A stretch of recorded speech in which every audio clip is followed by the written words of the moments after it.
Hey everybody, it's Steve, Short Shift Garage. So, I want to get into some detail and drilling down into fuel trims. And this is really, really important. In the past, and it's perfectly acceptable that we would just take fuel trims for granted, more or less, and say, let's just copy and paste them at a very low percentage so we don't hurt too much. And we'll use the neural network trainer and cam position, and we'll just paste those numbers in and hope we get the results we want. And so far, we've done okay with that. It's an okay way of tuning, but by far it's not the best. And so that's what we're gonna get into now. At the end of the video, there's some other things I'm going to add in here that will help to make sense of some of this, but you won't really understand it. So I'm not doing it to lure you into watching the whole video, but if I say it ahead of time, you'll forget it before I get there, and it won't really make a lot of sense until I get to the end. So please do watch this one to the end if you can. I know my videos are boring, but damn.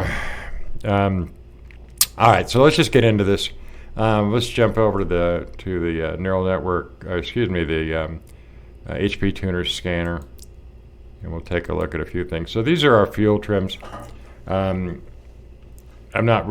got a chart versus time down here, but we're not going to use it. There are some points where, you're probably going to want to use it, but for purposes of getting us moving along here, we're not going to jump into it right now. So this is our long-term fuel trim bank 1, and this is our long-term fuel trim bank 2. And you can see that there's obviously the differences, and we expect that. But what I want you to notice here is that long-term fuel trim will always be taking fuel away. I have never seen it actually add fuel, although I've heard that it can, and I haven't been able to dispute that with fact yet, because I've never seen it add fuel. So let's just say that long-term fuel trim is always going to be correcting for overfueling and not underfueling. Now, I can prove that. I've just added a filter that says that if long-term fuel trim is greater than 0, which means it's not a negative value and actually pulling fuel out, then I want to see it. And of course, we see nothing on either bank of it. Any instances. This particular log file was done after about 150 miles of driving, so the adaptives are built up, and it was driving in multiple conditions, freeway, around town, etc. So it's a good log. It's almost 14 and a half minutes long, plenty of time. And it does include two actual wide open throttle pulls. They were rolling pulls, they weren't from a dead start. So just clarify those and get that into your head right now, that this is a good log. So let's see when fuel trim goes in the positive direction. And of course we can see that's all short term. So these, are long-term fuel trims. The O2 sensors don't have anything to do with long-term fuel trims, with the exception of the fact that long-term fuel trims are based on data that was received by the O2 sensors. So the O2 sensor says, hey, we're lean here or we're rich here. We've repeated this enough times to where we're going to store it as a long term, and we're just going to make this automatic. The system's not looking at the O2 sensors when it's using long-term fuel trim. It's stored data over time. It's automatically added to the fueling process, not timing, but it does affect timing. But it doesn't add anything but fuel. That's all it adds. Or that's all it takes away. Okay. In this case, we've proven that in every case, every situation, long-term fuel trim will be taking fuel away, which means we're overfueling the fuel system. And if we look at these, we'll see where it appears that we're overfueling far more times than we're underfueling, which is a good thing, because underfueling means that we were lean and overfueling means that we're rich. And if you look at it just from that aspect, you might say, you know what, overfueling is not a bad thing, because we know we're not going to have knock. We're not going to destroy our engine when we're overfueling. Well, unfortunately, this overfueling can cause the O2 sensors to overcorrect. And if they overcorrect, then they're overfueling. So this is taking fuel away. We've got overfueling situation going on. We're taking fuel out. Now the O2 sensor says, whoa, you took too much out. I got to add some fuel back in so you don't go lean. So the O2 sensors are doing their job. They're protecting us. But are they adding, should we be adding fuel? And the theory behind that is that no, we don't want you adding fuel. We want the correct fueling from the start. So both of these could well be bad fueling situations. Okay.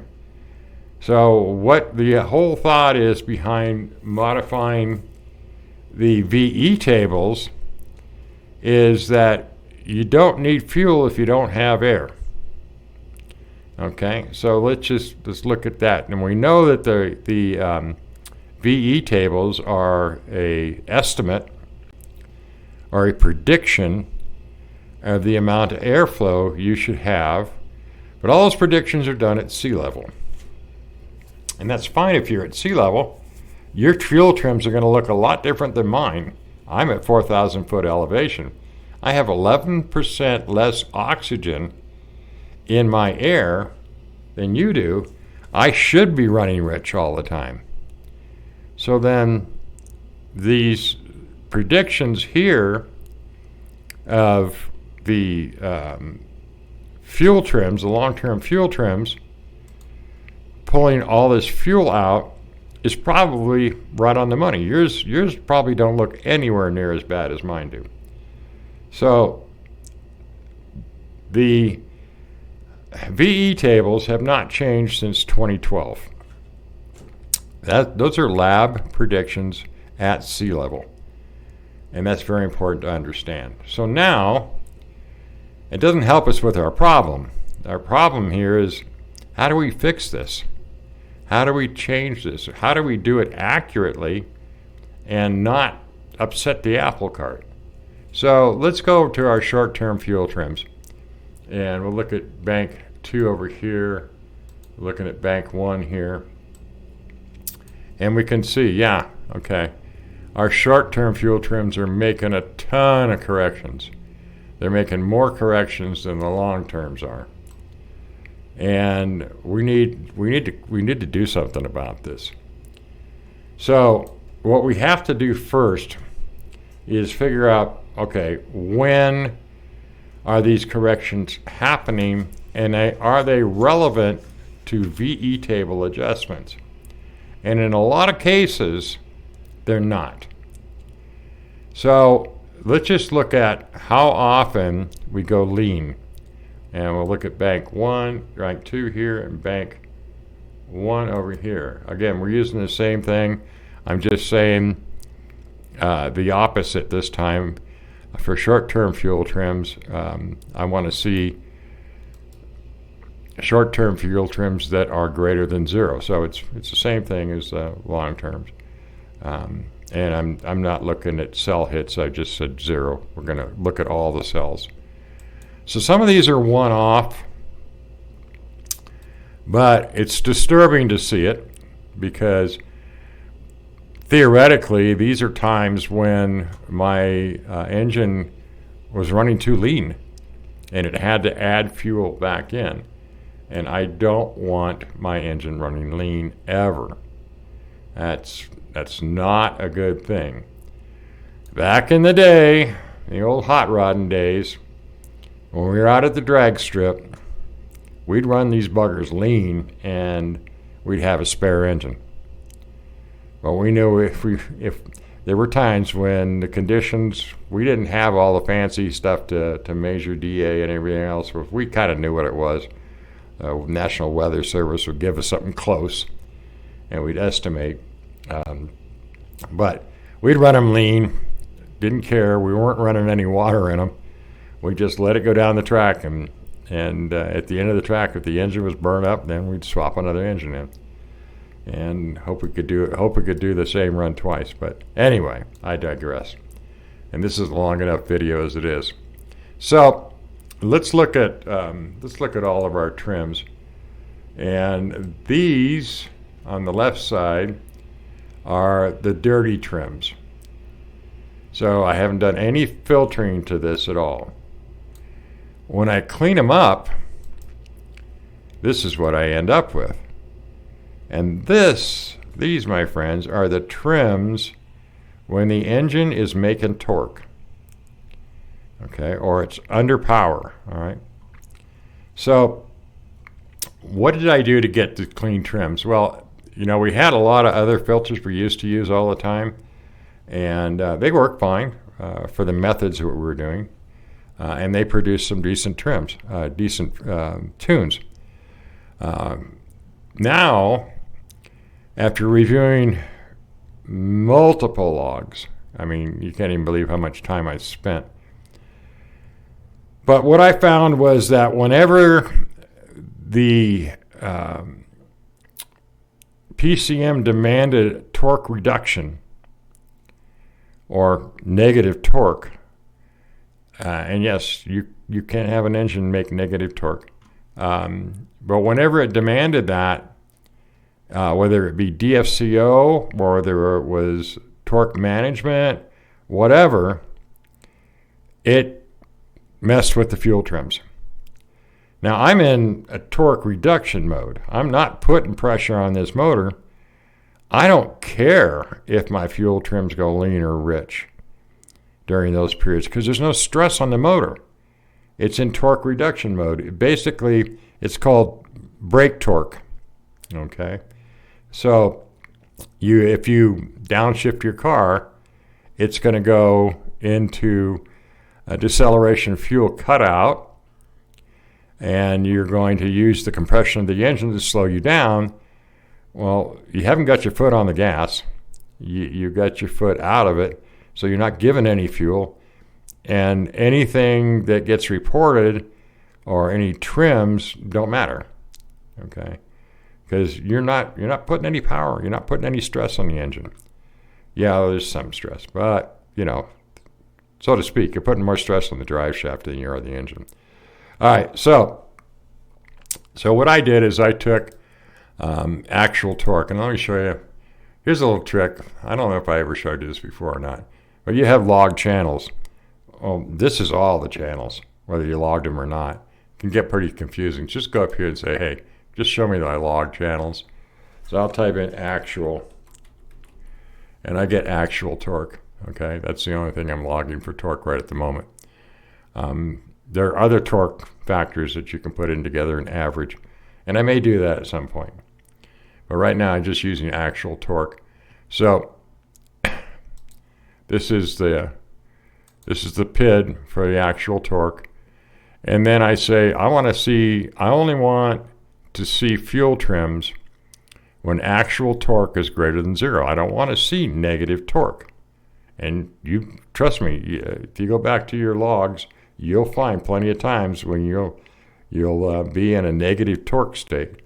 But that means you're in torque management, DFCO, some sort of management other than making power. So I only want to see it when I'm making power. That's when it matters. So the next thing I want to do is get rid of something that just messes with you constantly, and that's your evap purge. Your evap purge, it's basically going in and sucking the fumes out of the gas tank and throwing it into your intake manifold. Now, there's the old problem where you overflow your fuel tank by trying to top it off. It fills up the evap canister. In those situations, you get some really weird numbers. But this is, my evap canister is clear, and I'm just getting evap purge, so it just fumes. But they're adding to the richness of the fuel mixture. And, of course, it compensates for that. The O2 sensors do. But it's also going to give you compensation when it's not normal, okay? So we want as normal condition as possible. We want to know how our engine would operate if it wasn't getting fuel from a source that we can't really regulate. So I take evap purge and I turn it. I say if it equals 0, show me everything. If it doesn't, in other words, if it's a higher purge percentage than 0%, I don't want to see it. Okay, so it's got to be equal to 0. Purge has got to be off. Well, that's going to take away a lot of stuff, okay, because that purge runs a lot. But it's okay. We still have enough data because we've got a 15-minute log. And the last one is our old friend, engine coolant temp. Wintertime, you can drop this down to 105 or 165 if you're trying to log during the wintertime. But during the summertime, I usually run it at 185. So, and then cell hits required. We could set this at 0. We're just going to show more data that is all one-off. It did occur, but it may never occur again type situation, if that makes sense. It occurred one time, but it's not enough. It could have been many things that caused it to occur one time or 2 times or 3 times. So, but it's not like something that's always happening. So I'm going to set the cells required to 5. And I'm going to, later on, I'll show you an example of that. So at cells required and completely filtered out for all DFCO. Now I got to tell you, and a lot of people will probably say, you know what, there's still time in there where you're transitioning. Yeah, and those transition times will more than likely disappear when you set the counts up to 5 or so. That should get rid of most of the transitions. Doesn't guarantee it's going to get all of them, but I mean, you just can't clean everything up. You end up actually getting rid of good data that you want. So here we are anyway. We're all cleaned up, and this is our combined fuel trims, and that's why I have all trims here. This is our combined fuel trims, bank 1, bank 2, short and long term. So yeah, we have a little bit of distressing stuff going up in here, and of course we have some near lean situations going here. They're right on the edge. I don't like that in that area. I don't want to be lean, but I don't know when this happened either. And that's one of the problems with HP tuners. You don't know exactly when something happened unless you go back through the log and you literally step through it 10 milliseconds at a time, and then you still are going to get an average, or you're going to get the minimum or the maximum. Okay, so this at this time right here, it's sometime during the log, it added fuel. It leaned out and it added, so the O2 sensor added fuel. And at another time in the log, it actually was pulling fuel and not going lean. So, I mean, it's in my opinion, it's hard. I'm not going to say it's bad data or bad software. I'm just saying it's much more difficult to determine exactly what caused that to go rich or lean. So, and that's using this method, okay? So if I look at all trims lean, I see this amount. If I look at all trims rich, I see this amount. So let's just look at this across the board here. And we're going to go lean there, so we'll go rich over here. And we can see that some of these correlate. Not all of them, mostly in this area right here, where we have a rich condition occurring, so it pulls fuel, and then we have a lean condition occurring, so it adds fuel. That's what we got to fix. Okay, so if it's pulling fuel and then immediately adding fuel, that is something that needs to be corrected. So now we've gotten to a point where we said, okay, we know what we've got to correct. And there's other stuff that we possibly don't have to correct. The best way to find that, and it's probably why, I don't know exactly why, but it's probably why we're using cam position with our neural network trainer. So let's go over here, and we're going to go to our first cam position when we use our neural network trainer, and that's 100.5 intake and the 128 exhaust. Okay, so we're going to go over here and we're going to look for anything lean. Do we see anything lean? No, we don't. Okay, so here we are again. And we're going to look for rich. So I have them set up separately here. And on this side, we have a rich condition. But that rich condition is never causing a lean condition. Okay? And because it would show up right in here. Okay? Being right in these same slots here, if it was rich here, it would be lean. It might be down here a little bit, but because it's always after the fact. But your long-term fuel trims are perfect. Okay. Would we want to fix that? Yeah, we could fix that. I would take a small amount, and then when I got the results back and got some logging done, I would compare the two and see if we actually, if changing this here, if correcting the air model for this area right here actually reduced the long-term fuel trims without actually causing short-term fuel trims to go to add the fuel back in again. So, in other words, if we get in there and we find out, yeah, this 12 dropped to an 8, but over here we got maybe say we got 4% rich. Okay, so it added. So if it took 4% out of here, but added it back in over here, then yeah, we've got a problem. We've got to set that back. That was an adjustment we shouldn't have made. So if we go to the next step here, again, we find, let me get over to the average there. I want to make sure I'm in average here.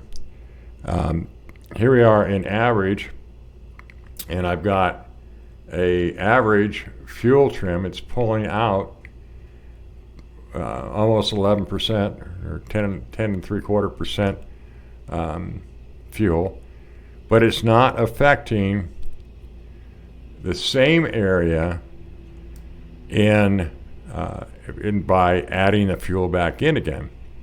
So we're safe.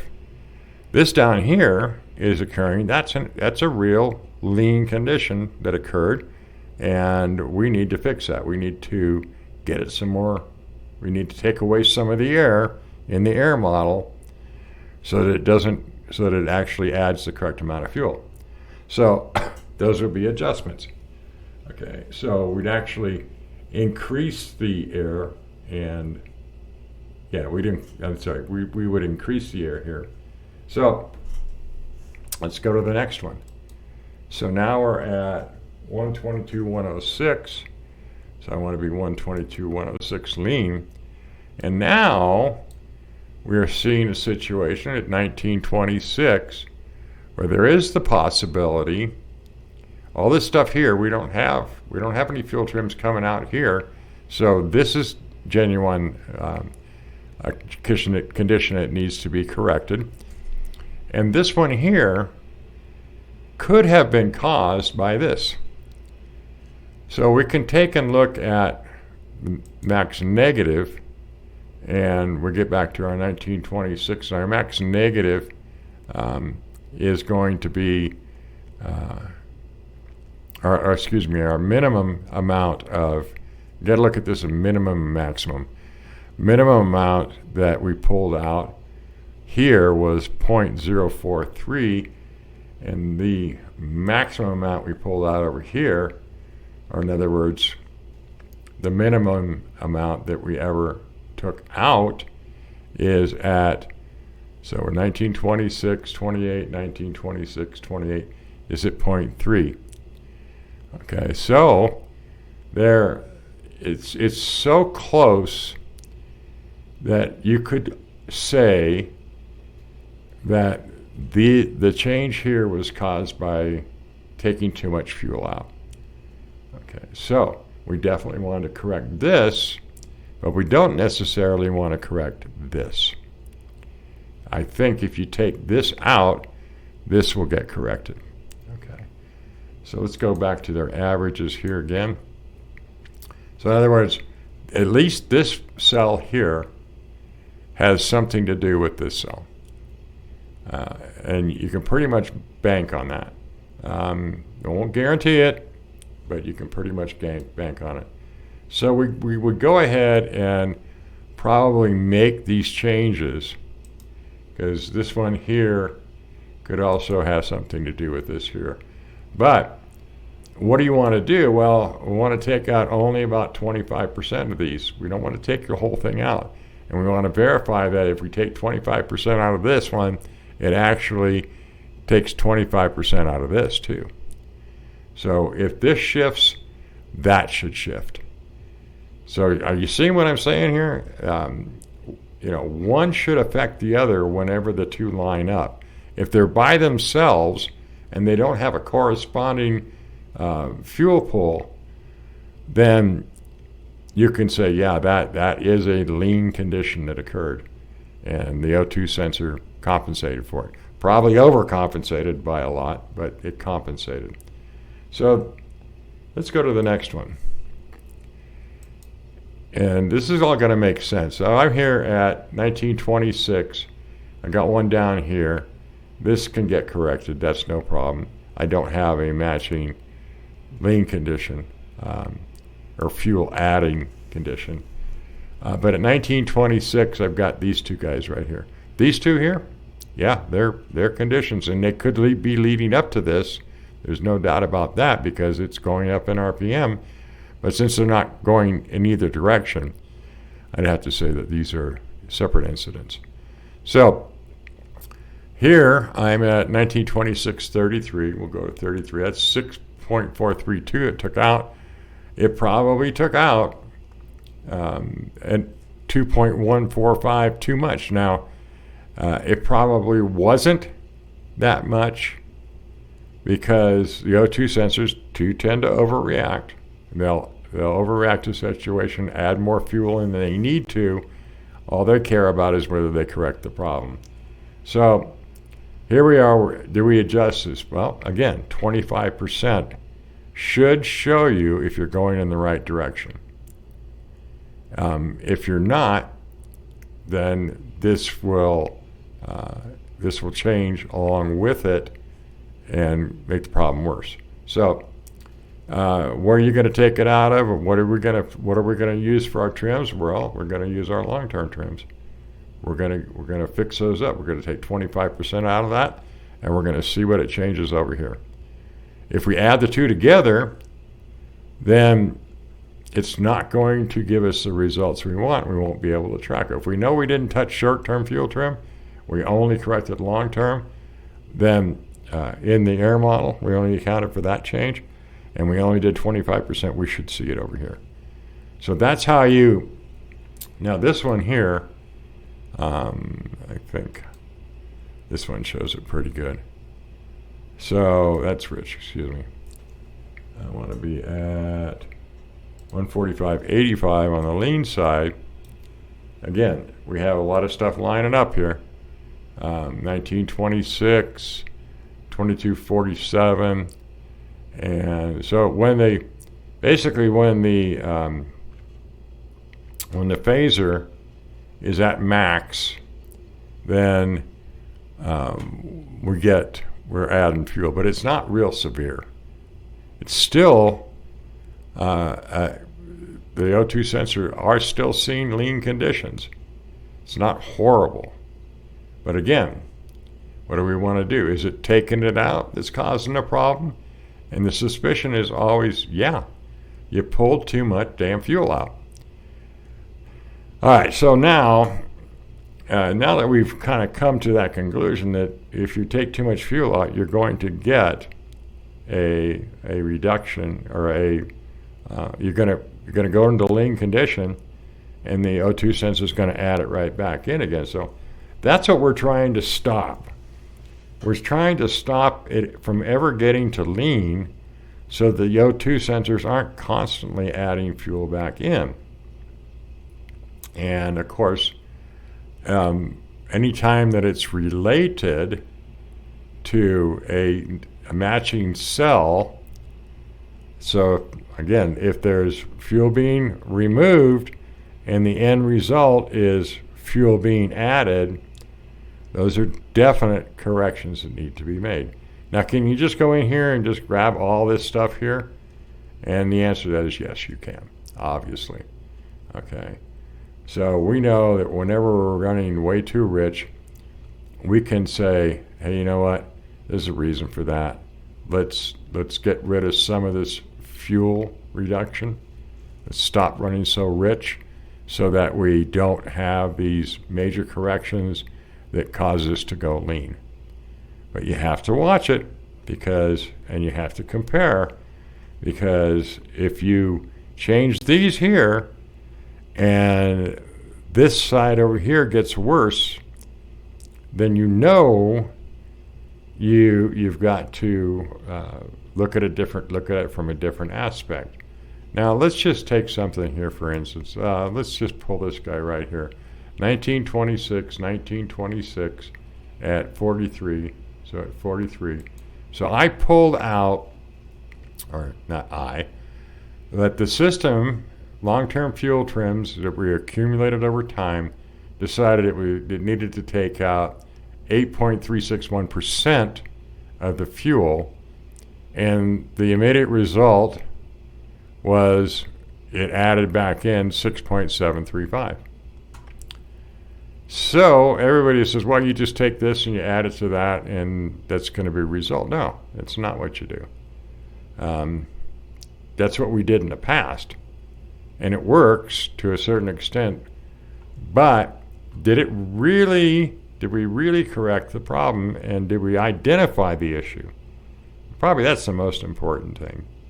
Perhaps we didn't really identify it. So let's look at counts. And so we're looking here at 1926.43, and look at counts over here. So 12 times somewhere, and here's where it gets really nasty, is that you can go from the most negative to the most positive, and all we know is that swing. And then when we go to average, that's an average of those. We don't know if the most negative, most positive match up or where they match up. So, yeah, it's a crazy situation. But we do know, if we look at our counts, that, make sure I'm on the right one, it's 43. Look at our counts. We got 12 here, and we have 8 here. So let's just say 60% of the time it is pulling the correct amount, but 40% of the time it isn't. Excuse me, the other way around. So 40% it is pulling the correct amount, but 60% of the time it isn't. And it's causing it to go upside down. My God. All right, so hopefully you're seeing what's going on here. And I know it's confusing as hell, but do we want to combine our fuel trims in order to make corrections to our VE tables? And the answer to that is it's going to be a judgment call.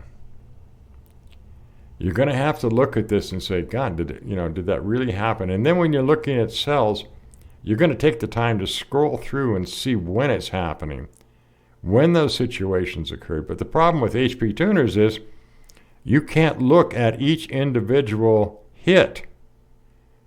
And you can take and say, I don't want to see anything that doesn't have at least 5 hits, but you're still going to have the same number of hits and the same number of counts no matter what you do. The counts don't change just because you tell it, hey, I don't want to see that many counts. It's always going to be the same number of counts, and the same data is going to get displayed. So, if we go back here and say that happened 16 times, well, okay, that's wonderful. So that one happened 16 times, and if I go over to 53, 1926, how many times did this one happen? And 53, 1926 happened 52 times. Well, you got to ask yourself, if this happened 52 times and it only added fuel 16 times, then it's not likely that this cell here caused this problem. Do you understand? I'm waiting for you to answer. All right. So that's about the best way I can explain it. Over here we said, hey, we pulled this much fuel out and it was perfect. 52 times, or 52 times it happened. Only 16 of those times was it not perfect. Is that an anomaly occurring? And I'm going to say, yeah. Would we still want to correct for this amount? Yes. Yes, we want to get our fuel trims as best we can. So I would take this amount here. I wouldn't touch this amount over here. I wouldn't touch the lean side at all. I would only touch the rich side, and I would only take out 25%. And that's going to let me come back later and say, okay, let's do some comparison. I'll pull the old log up in a separate VCM editor or scanner, and I'll put the two side by side, and I'll say, I took this out, and now this only happened 5 times. That's the direction I want to go. I got 25% of it out of there. This only happened 5 times. I'm going to accept that and say, you know what, long-term fuel trims are doing their job. And they're working for you. Long-term fuel trims never work against you, except when they're not they're pulling too much fuel out for a particular situation. But in this case, they're not. It's only happened 16 times out of 52. And I'm going to say that that's probably an okay fuel trim that I probably won't touch. Okay. Would I, on the first pass, use it? Yes. I would grab all this stuff on the first pass. I wouldn't do any of this stuff here. I've just grabbed this, and I would see how this affected this.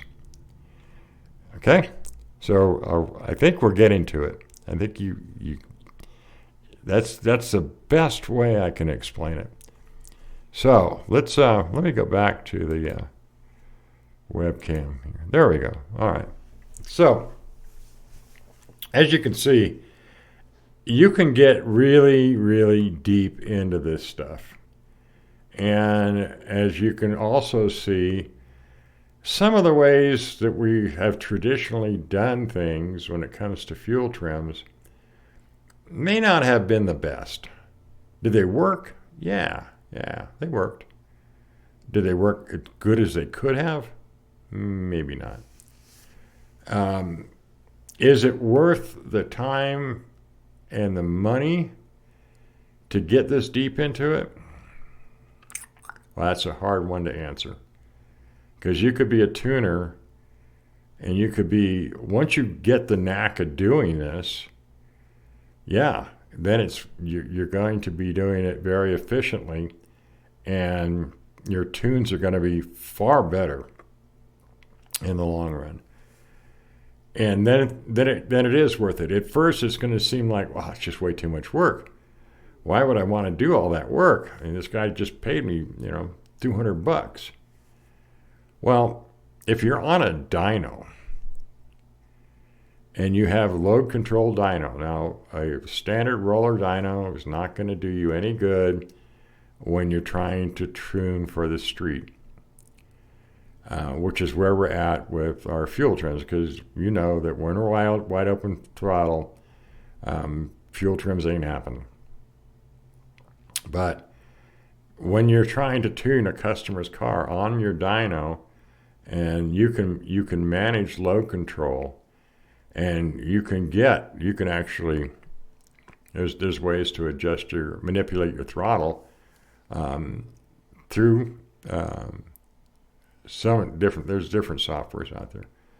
But I use my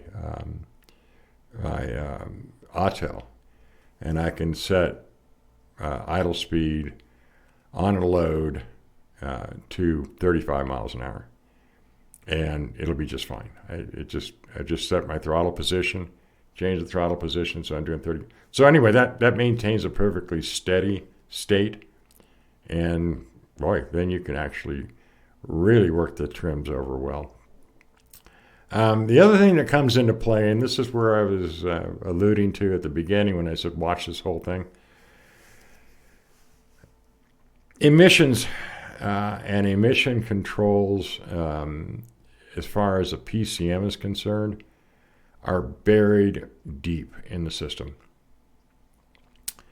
There was, up until 2014, we could mess with them a little bit. 2015 on, they said, nope, you're not messing with that stuff anymore. If you're creating emissions and your systems are out of whack so far that you're creating crazy emissions, we're going to put you in limp mode. Okay. And other times, the emission controls will correct situations.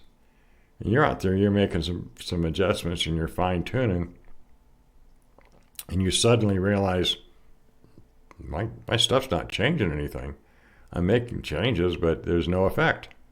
And that's because the emission controls said, hey, wait a minute, something's off here. Set it back to this. Fix that. Do this. Make this right. It's not just out there saying, oh, I detected an emissions problem, I'm going to throw a code. It's going to try and fix it because it's a damn good system. But that code is buried deep. You can't touch it. If you look at 2019, I believe, Don't quote me on the start time on this one because I can't prove any of it yet. But I do know for a fact that if you go into the tune and you look at your evap settings, they're all disabled. So that tells you right there that they don't want us messing with any of the systems anymore. And they buried it in there deep, but it will make corrections for you and could cause, if you're trying to make, so you want to just get something dialed in perfect, and it just happens to push you over the edge with emissions, it'll correct it. It'll fix it for you and go right back to where you were before. So be aware of that. It's happened to me, and it drove me nuts trying to figure out where it was. What the heck? I just made all these changes and none of them are happening. I'm not seeing any results. And I finally dug and found out, you know what? That's affecting emissions, and emissions is the algorithmic logic for the emission side of the house is fixing it. So it's pretty cool actually when you think about it. But on the other hand, it can really drive you nuts. Now, once you realize what it is, you know how to work around it. And I'm not going to tell you that. You'll figure that out on your own. I will not tell you how to work around emissions. It's been a long day, guys. Sorry for the yawn, but hey, I'm going to cut this short, y'all. Actually, it's not short at all, is it? But like and subscribe. And again, thank you all. Really appreciate you all being here and taking the time to watch these boring videos. I hope you learned something today. It's kind of cool. Y'all take care. Have a good one. Thanks a lot. Goodbye.